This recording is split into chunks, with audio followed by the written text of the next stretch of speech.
नमस्कार प्यारे बच्चों, अर्थशास्त्र की इस कक्षा में आप सबका स्वागत है।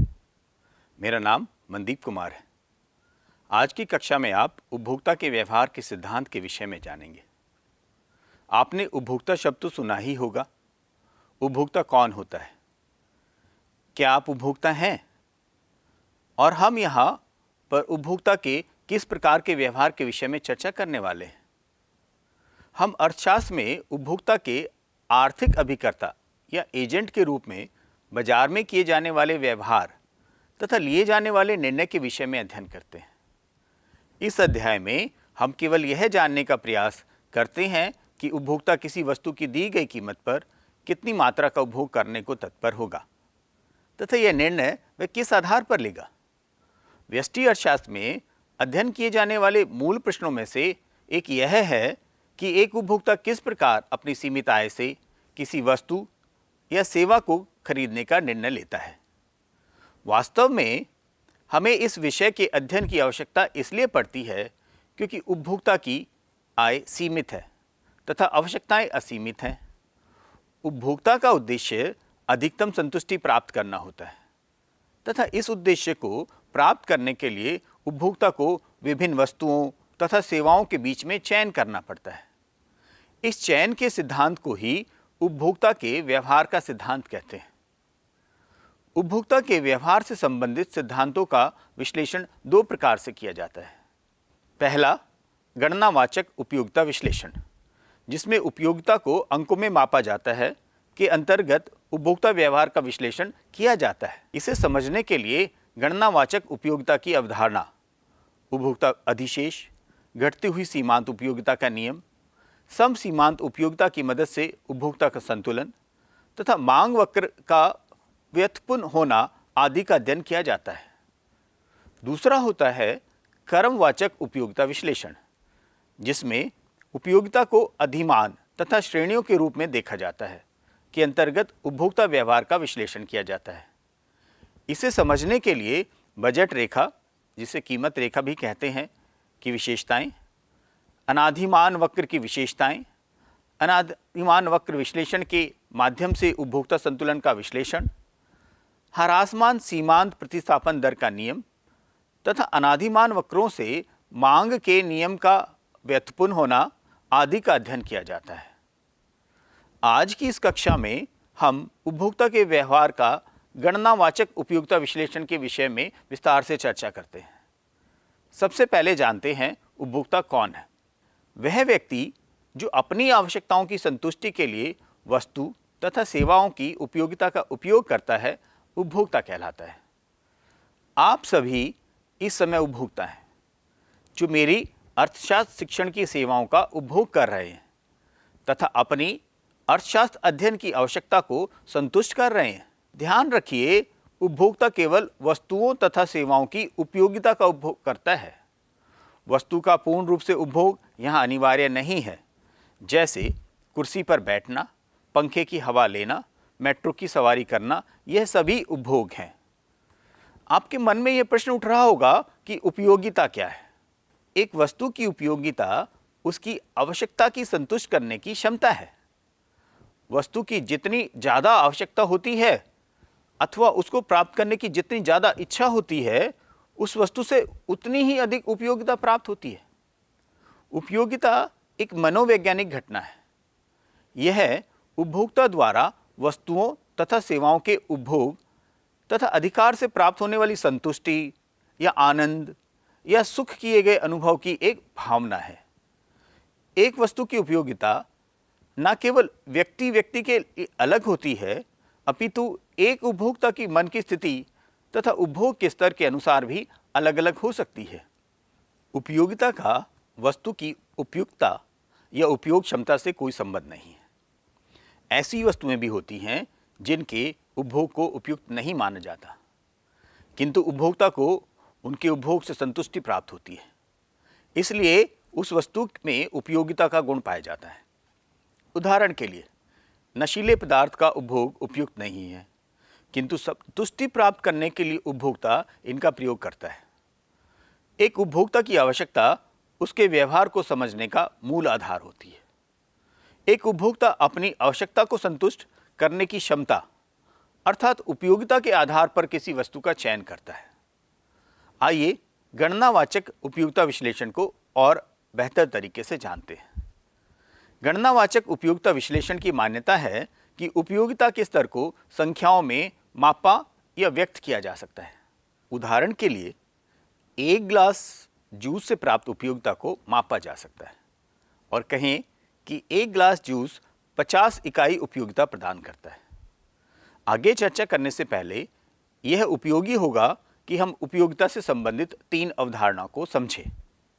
पहली, प्रारंभिक उपयोगिता। एक वस्तु की पहली इकाई से प्राप्त उपयोगिता को प्रारंभिक उपयोगिता कहा जाता है।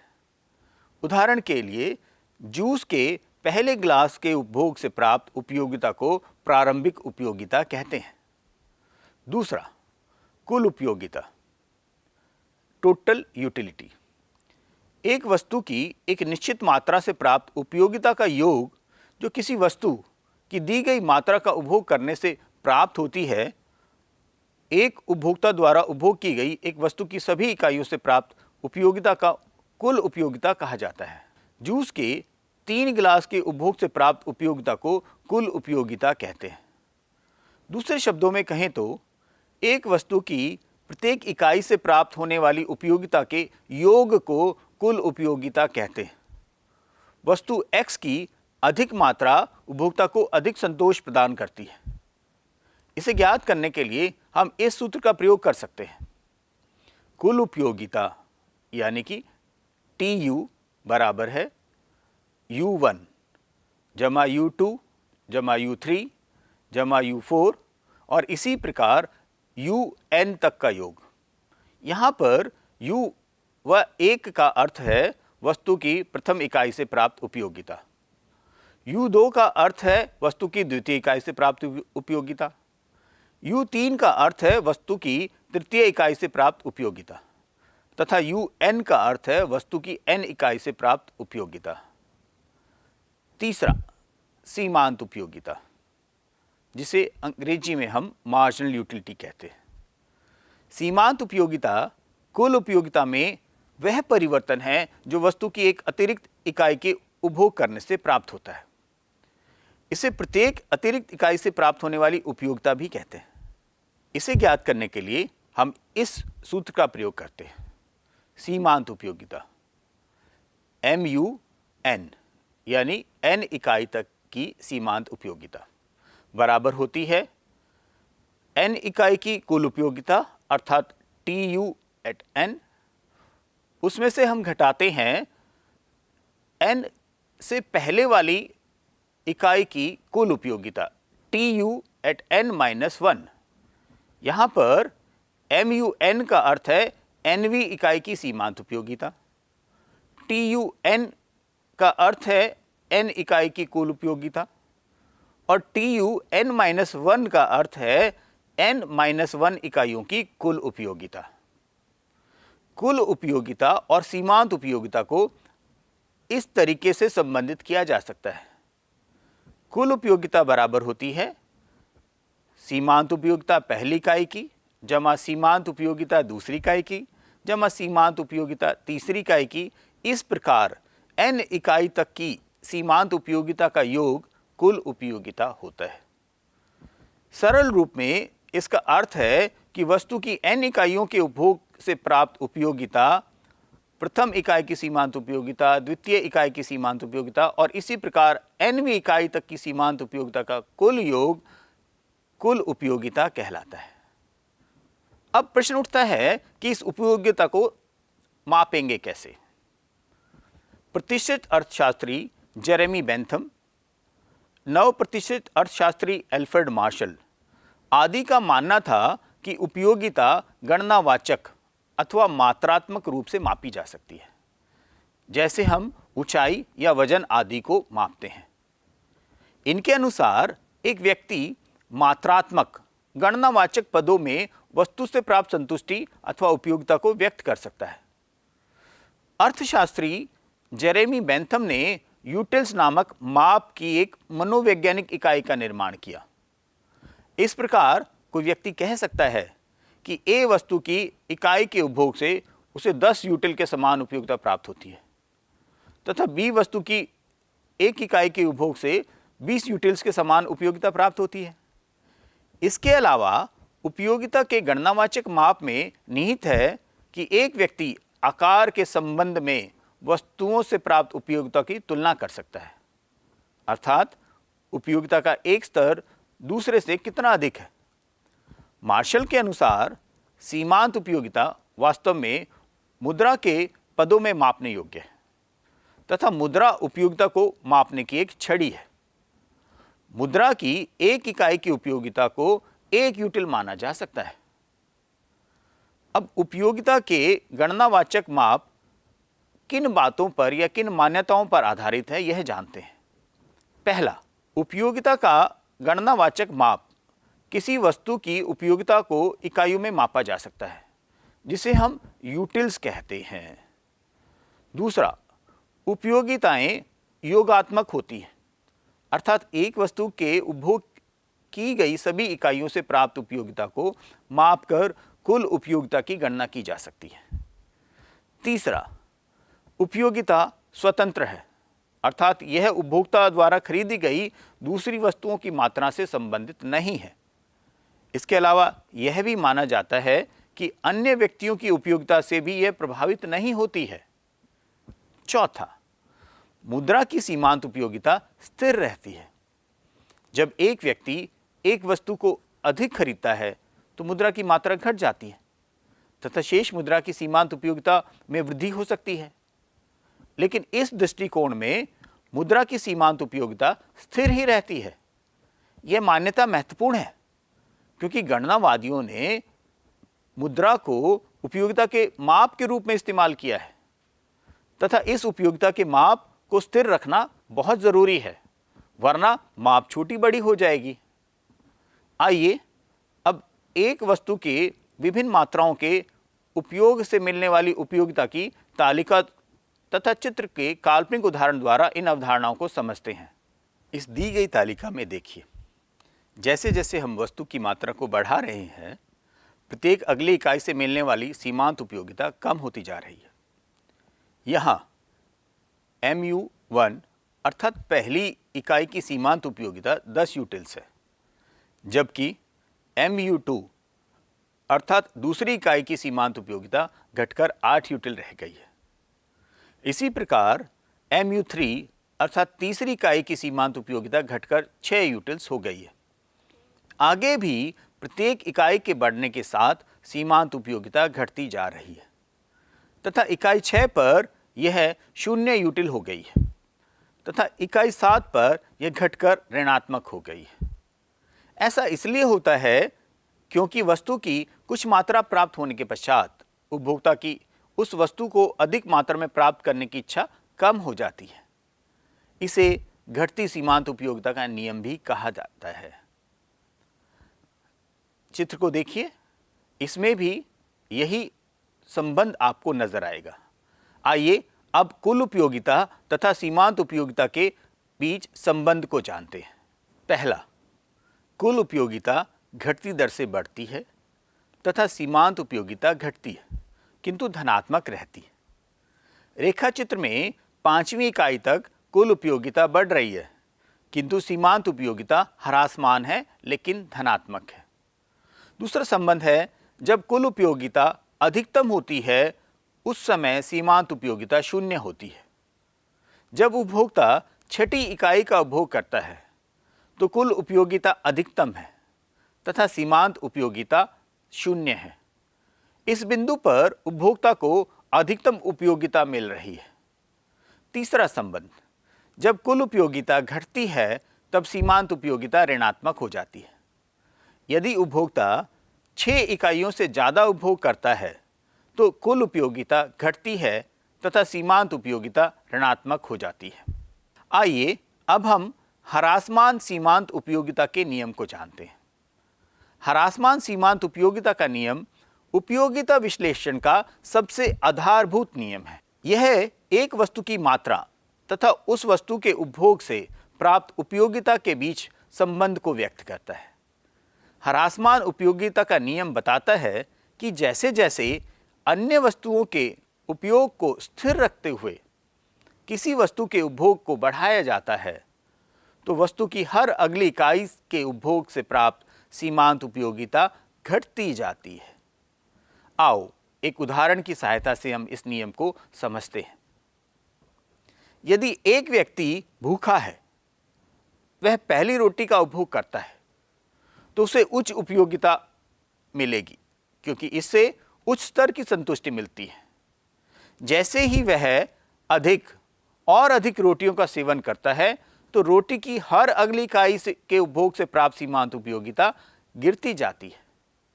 समय के एक बिंदु के बाद जब व्यक्ति संतुष्ट हो जाता है तो वह और अधिक खाने को तैयार नहीं होगा। यहां उपयोगिता शून्य होगी। यदि रोटी का उपभोग आगे जारी रखा जाता है तो उस व्यक्ति को नकारात्मक उपयोगिता या अनुपयोगिता प्राप्त होगी। उदाहरण के लिए ली गई तालिका में सीमांत उपयोगिता लगातार घट रही है, जो ह्रासमान सीमांत उपयोगिता के नियम के अनुरूप है। ह्रासमान सीमांत उपयोगिता के नियम के कुछ अपवाद होते हैं। ह्रासमान सीमांत उपयोगिता का नियम कुछ स्थितियों में लागू नहीं होता। पहला, वस्तु की लघु इकाई। जब वस्तु की प्रारंभिक इकाइयां बहुत छोटी होती हैं तब यह नियम लागू नहीं होता। उदाहरण के लिए 1 चम्मच पीने का पानी। ऐसी स्थिति में अतिरिक्त इकाइयों से प्राप्त प्रारंभिक उपयोगिता बढ़ती जाएगी तथा नियम कुछ समय के लिए कार्य नहीं करेगा। उपभोग के एक चरण तक पहुंचने के बाद ही सीमांत उपयोगिता ह्रासमान होना प्रारंभ करती है। दूसरा, दुर्लभ तथा उत्सुकता जागृत करने वाली वस्तुएं जैसे दुर्लभ चित्र, सोना तथा हीरा आभूषण। ह्रासमान सीमांत उपयोगिता का नियम इन स्थितियों में लागू नहीं होता है क्योंकि इनकी अधिक और अधिक इकाइयों का संग्रह की प्राय संग्रहकर्ता या उपभोक्ता को अधिक संतुष्टि देता है। ह्रासमान सीमांत उपयोगिता के नियम की आलोचनाएं भी की गई है। आधुनिक अर्थशास्त्रियों द्वारा कुछ आधारों पर ह्रासमान सीमांत उपयोगिता के नियम की आलोचना की गई है। पहला, उपयोगिता का माप संभव नहीं है। इस दृष्टिकोण की प्रमुख आलोचना यह है कि गणनावाचक संख्याओं में उपयोगिता का माप संभव नहीं है। उपयोगिता एक मनोवैज्ञानिक घटना है तथा इस प्रकार मात्रात्मक पदों में इसका मापन संभव नहीं है। वास्तविक जीवन में हम केवल शब्दों में एक उत्पाद की उपयोगिता का वर्णन कर सकते हैं। दूसरा, मुद्रा की सीमांत उपयोगिता स्थिर नहीं रहती है। गणनावाचक अर्थशास्त्री मानते हैं कि मुद्रा की सीमांत उपयोगिता पूर्णतः स्थिर रहती है। यद्यपि जब एक व्यक्ति मुद्रा का प्रयोग करता है तो मुद्रा का भंडार कम हो जाता है, जो शेष भंडार की उपयोगिता में वृद्धि होती है। तीसरा, उपयोगिता हमेशा स्वतंत्र नहीं होती। कभी कभी अन्य वस्तुओं के द्वारा एक वस्तु की उपयोगिता प्रभावित होती है। कई बार उपभोक्ता संबंधित वस्तुओं के समूह के उपभोग को अधिक पसंद करता है। उदाहरण के लिए एक उपभोक्ता चाय के साथ बिस्कुट या पकौड़े पसंद कर सकता है। चौथा, अवास्तविक मान्यताएं। यह नियम अनेक अवास्तविक मान्यताओं पर आधारित है।